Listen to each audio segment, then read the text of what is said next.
Inbound marketing. Marketing has changed, especially in the last few years due to COVID, but even before that, things were changing. For years, we were used to outbound marketing, where information was pushed to us.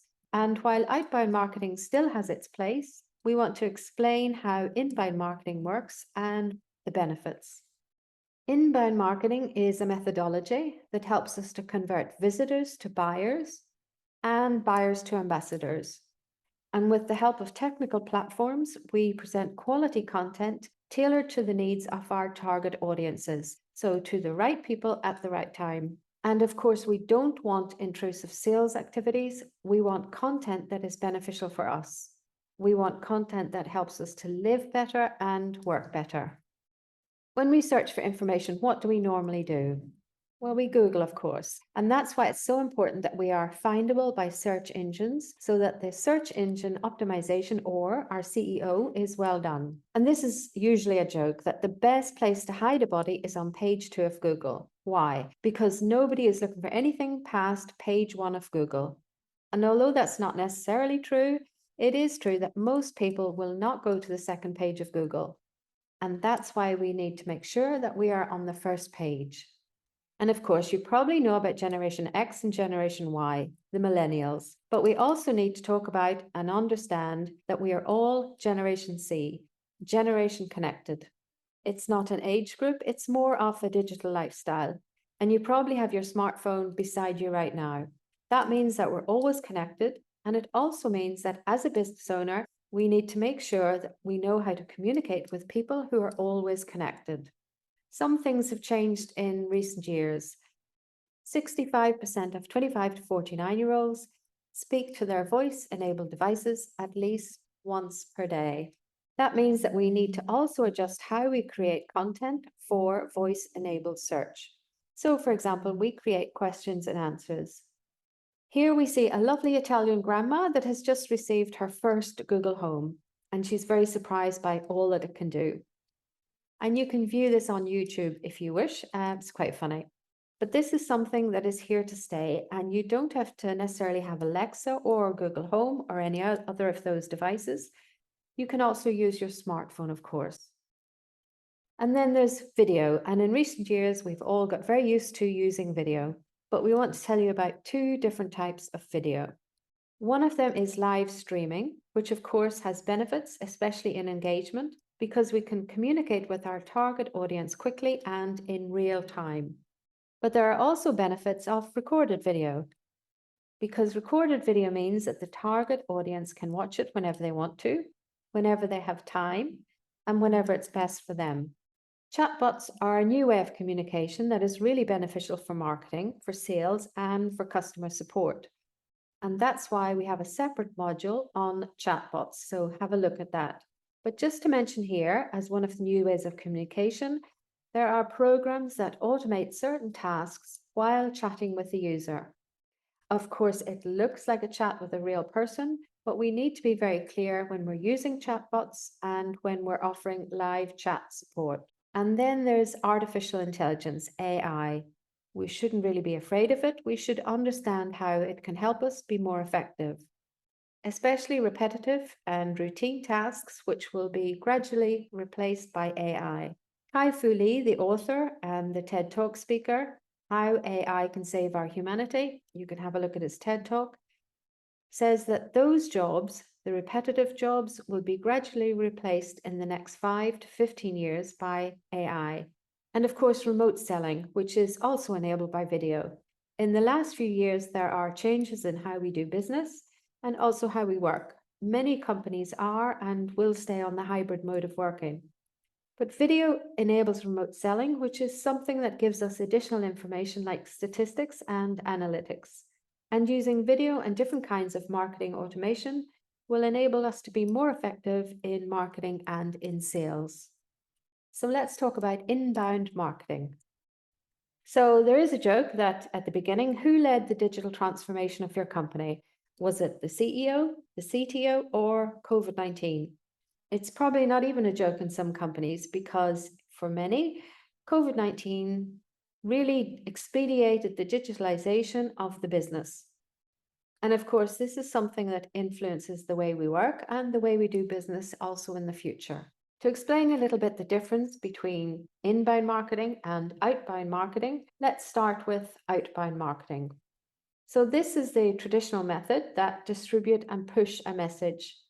And you can think of TV ads or radio ads or print ads or even direct mail. On the other hand, we have inbound marketing where we pull customers by sharing relevant information and creating useful content. And that doesn't mean that we don't use outbound tactics anymore. For example, Facebook ads is a form of outbound marketing, but we still use it to get noticed, to get our content, to create inbound marketing. With outbound marketing, of course, we often get faster results because we're investing in ads, and we want to combine both of those. Inbound marketing also creates 3 times more leads than traditional outbound marketing, which I think is also quite important. When we talk about pulling users in, how do we do that? We want to create useful and interesting content, and that really has to be from their perspective, not from our perspective as a business.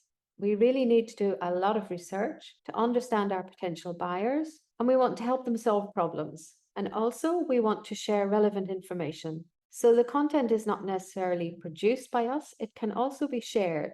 So we can be in the role of a curator that picks relevant content that is relevant for the target audience and then share it in the platforms where it can meet the target audience. Let's explain the inbound marketing methodology. This is HubSpot's way of presenting how inbound marketing works. HubSpot is a company that coined the term inbound marketing. You can see in the center, there's growth. Because to grow, we need to deliver a remarkable customer experience. And we want to connect marketing, sales, and customer support. You can see it's in the form of a flywheel. And what makes a flywheel move depends on 3 different things. It depends on how fast you spin it. That depends on how much friction there is, and also how big the flywheel is. And of course, we want to add force to areas that give the biggest impact. And we want to decrease the friction between our departments so that everyone is using the same data. This may not be a problem in a smaller company, but in a bigger company, usually it creates a little bit of friction. So the most successful companies will adjust their business strategies to address all the 3 different elements of the flywheel and how the flywheel moves. Let's talk about the tools that you use for inbound marketing. You will notice that a lot of these tools are really well known and you're probably already using them. In the attract phase, we want to create videos, ads, we want to blog, do a lot of social media and content strategy. The engage tools are lead flows, email marketing, lead management, conversation bots that we've already mentioned, and also marketing automation, which helps us to be more effective. And also, of course, helps the users to get the right information at the right time. And then the delight tools, especially smart content. So that means that it's adjusted based on different information that we have on the target audience, email marketing, conversation inbox, so that we have all the conversations in one place, attribution reporting, and again, marketing automation. 70% of research happens online before a potential buyer contacts the company. So I think it's very important to understand that a lot of research happens online before any potential buyer contacts a company. And usually, especially for big ticket items, the way that we buy things has definitely changed. We research well in advance, and sometimes the consumer, the buyer, knows more about a product than the seller in a store. So when we reverse this, and when you think about your business, what kind of content will a potential customer find about your products and your services when they search independently? So would they understand how they can benefit from your products and services? Will they understand the terminology that you're using? Would they see the benefits in comparison to the competition? And especially when you think about that, maybe your sales representatives won't have the opportunity to explain those. And do they actually find information that they need to find or that you would like them to find? Of course, the buyer personas are the core of understanding what they actually need. So we want to understand what our typical buyer persona needs. We want to understand how it changes in the buyer's journey, because it's not the same at the beginning of their journey in the awareness phase through to the consideration phase, and then finally in the last decision phase. It changes during all of those three phases. So who is your buyer persona? This is an idealized representation of your customer, and we want insights into his motives, into his goals, into his behavior, and also into his pain points. It's really important to understand what their pain points are, because based on pain points is, of course, our solution to those pain points. It gives us credible, relevant content that we can promote and communicate with the potential buyer. So let's create a persona. Here's an example of how you can create a persona, and you need to understand that the questions might not be relevant to everyone, because if we compare even B2C, business to consumer, and B2B, business to business, the budget that's really relevant in business to business is not so relevant for the consumer, because the budget in terms of the consumer means how much they earn as a family or a specific person. So everything that you see here might not be totally relevant to you, but it's a tool that will help you to start thinking about and creating a persona. So let's look at the needs in the buyer's journey. So the buyer's journey, very simplified, is three phases: awareness, consideration, and decision. In the awareness phase, they're not necessarily looking for a specific brand as much as they are trying to understand the symptoms of a potential problem or opportunity. And we want to educate them as much as possible in this phase. In the consideration phase, they already have identified what the problem is and they're looking for different solutions. In the decision phase, they've already defined what the solution is and they're looking for the right vendor or the right strategy. And usually companies have a lot of content for the decision phase. They have a lot of, charts and graphs and descriptions of products and things like that. But what we often see, and especially in smaller companies, is the lack of information in the awareness phase. This is where we need to educate the consumer, because they're focused too much on the decision phase and maybe also on the consideration phase, but especially there's not enough content for the awareness phase.